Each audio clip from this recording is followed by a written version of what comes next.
The whole competition started 3 years ago, and it was to help producers in the beef industry to get a better understanding from the gate to the plate. Consumers today want to know where their food comes from, how it's treated and where it's been. So, we've got a role to play in that, and I think our educational piece upstream and downstream to make sure that the industry as a whole is connected. So we're trying to get the communication across all sectors, talking to each other, which has never previously happened. This is the only competition of its kind, really. There are other competitions through shows and stuff like that, but nothing where cattle are fed in the same environment alongside each other and really compared with each other.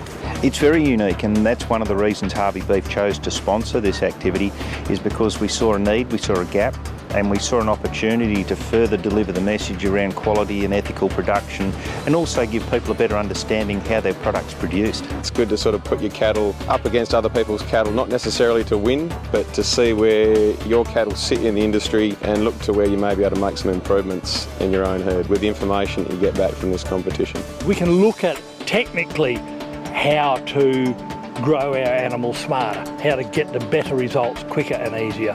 And that's the whole idea behind the competition. Back on the farm, you're busy doing day-to-day stuff. You don't get time to do the nitty-gritty stuff that can really make difference in your bottom line. Whereas you put some cattle on feed here, you actually get proper raw data back on what your cattle are able to do.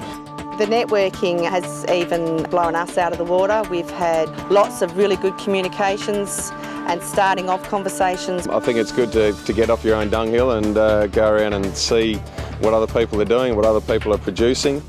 Albany Agricultural Society and Gate to Plate Challenge have got a big emphasis on education.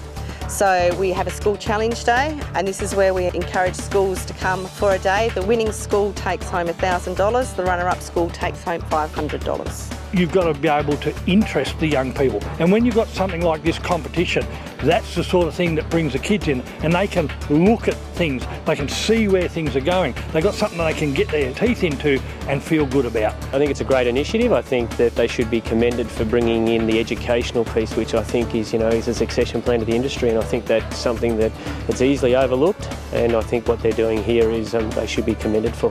I'd certainly like to acknowledge the Albany Agricultural Society and all the people involved in putting together what I consider a leading event in agriculture in WA.